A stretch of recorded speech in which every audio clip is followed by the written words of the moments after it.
Software, the DNA of computers, is fast becoming an extension of man's own genetic makeup. Beyond man's basic instincts, software rules. We could have an atomic war today, and tomorrow, the world would bounce right back. But if a killer virus were to attack all software, civilization as we know it would end.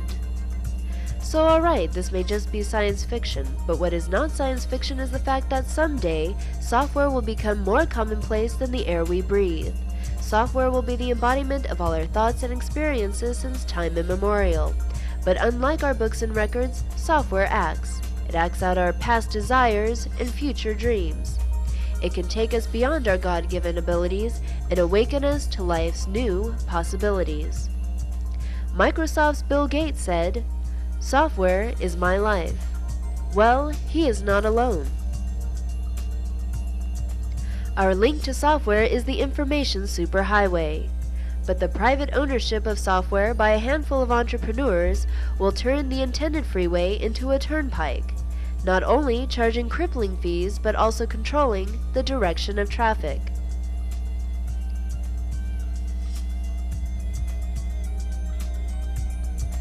To keep this dark cloud from looming over the superhighway, we must make software open in public. Open means it must be openly understood by everyone so that an individual can modify and expand it.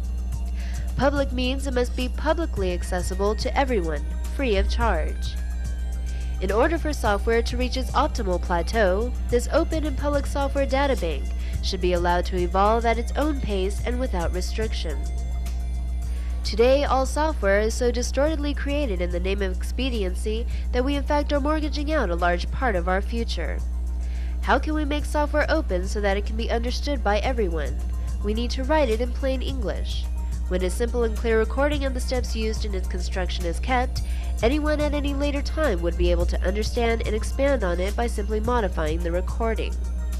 How can we make software public so that no one can lay any claim to it? We need to make software construction effortless so that there is no perceivable labor to speak of. This requires us to shift the tedious work we call thinking to the computer. Now the computer has to do all the bookkeeping on how physical, mathematical, and social laws of nature are to be adhered to. This is not exactly a comforting thought, and no amount of rhetoric is going to settle this issue. We need to create something real that can prove our point. This something is ROBOCOM. After 20 years of preparation and 5 years of implementation, ROBOCOM has spoken but has not been heard.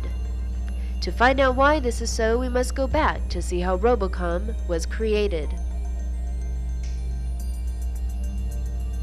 ROBOCOM grew out of an effort to support remote users of a centralized supercomputing environment at the Boeing Computer Services.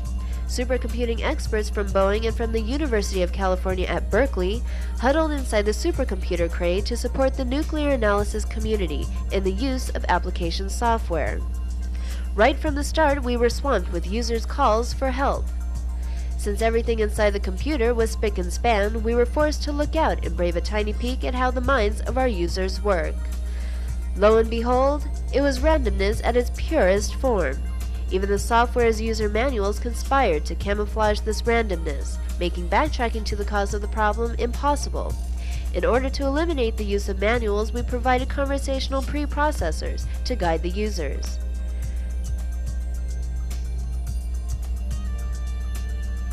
Furthermore, so that we could always find out what a user did when we had to bear him out of a situation, we recorded each and every step of each and every user. The need to replicate the same processing steps many times in troubleshooting required that we make the recordings automatically replayable. And finally, to handle the mounting backlog of requests for pre-processing software, we developed a software generator that could be used by us and the users alike to produce software fast enough so as not to interrupt the task at hand. An automated self-help computing environment thus evolved from our daily struggle just to survive. The replayable recordings more than anything put the randomness in check.